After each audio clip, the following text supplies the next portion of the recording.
नमस्कार, आप देख रहे हैं कारा न्यूज़ में जिया यादव। तो चलिए हिंदी खबरें देखते हैं विस्तार से। नागपुर वासियों के लिए बेहद ही खुशी की खबर है। नागपुर मेट्रो अब कन्हान तक दौड़ने वाली है। नागपुर की जनता को यातायात में और सुविधा होने वाली है। साथ ही नागपुर मेट्रो के फेज 2 का काम शुरू हो चुका है। केंद्र सरकार और राज्य सरकार की ओर से पर्याप्त निधि भी दी जा चुकी है।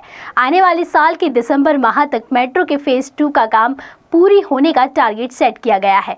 इस संबंध में नागपुर महामेट्रो के व्यवस्थापकीय संचालक श्रवण हार्डिकर ने विस्तृत रूप से इस संबंध में जानकारी दी है।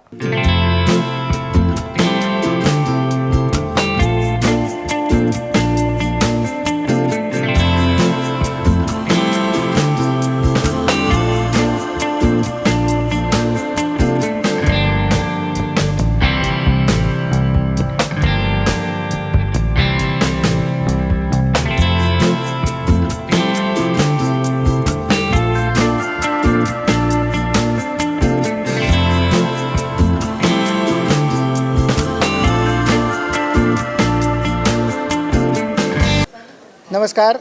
नागपूर शहरामध्ये महामेट्रोच्या वतीनं नागपूर मेट्रोचं संचलन करण्यात येतं। त्याचा पहिल्या टप्प्याचं संचलन आता आपण 1 वर्षापेक्षा जास्त कालावधीसाठी करतो आहोत आणि फेज 2 हे देखील आता आपलं जोरात अंमलबजावणी सुरू झालेली आहे। नागपूर मेट्रोच्या फेज 2ची थोडक्यात माहिती मी तुम्हाला सांगतो। याच्यामध्ये साधारणतः 44 किलोमीटर लांबीचा हा प्रकल्प असून त्याच्यामध्ये 32 स्टेशनची निर्मिती होणार आहे। 4 स्टेशन्सचे रूट्स त्याच्यामध्ये आहेत। आत्ता फेज 1 मध्ये चालू असलेल्या 4 स्ट्रेचेसला पुढे एक्सटेंड करण्याचा प्रस्ताव याच्यामध्ये आहे। जो रीच 1 आहे त्याच्यामध्ये खापरीतपासून बुटीबोरीपर्यंत साधारणतः 18 किलोमीटर लांबीचा हा स्ट्रेच असून त्याच्यामध्ये 2 ॲट ग्रेड स्टेशन्स आहेत आणि जवळपास 8 ही एलिव्हेटेड स्टेशन्स आहेत। ऑटोमोटिव्ह चौकापासून कनान ब्रिजपर्यंत स्टेशन्स निर्माण करण्यात येणार आहे। लोकमान्य नगरपासून हिंगणापर्यंतचा जो तिसरा स्ट्रेच आहे रीच 3 त्याचं 7 स्टेशन्स लांबीचा एलिव्हेटेड ट्रॅक आहे आणि रीच 4 म्हणजे प्रजापती नगर स्टेशनपासून ट्रान्सपोर्ट नगरपर्यंत ज्याच्यामध्ये 3 स्टेशन्स असून 5.60 किलोमीटर लांबीचा हा स्ट्रेच आहे।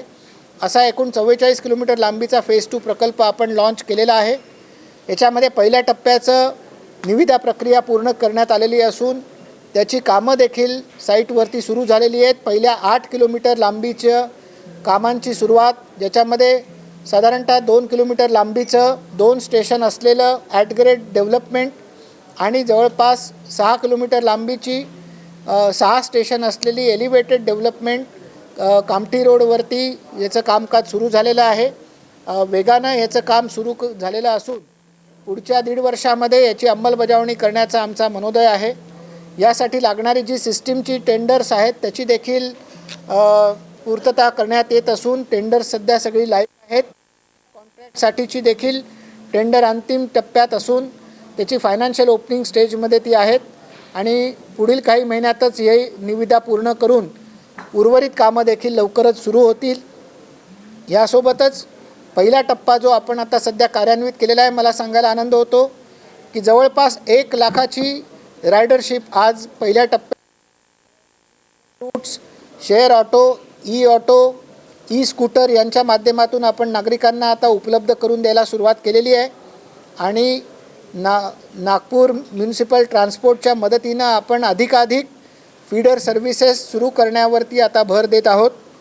यासोबतच नागरिकांना अशी विनंती करण्यात येते की नागरिकांनी शहरातले जे महत्त्वाचे जे स्थळं आहेत तिथे जाण्यासाठी मेट्रोचा वापर करून तिथे कसं पोचायचं याची हळूहळू माहिती करून घ्यावी, जेणेकरून आपल्याला आपल्या इप्सित स्थळी अधिक सेफ, अधिक किफायतशीर मार्गाने मेट्रोचा वापर करून प्रवास करता येईल।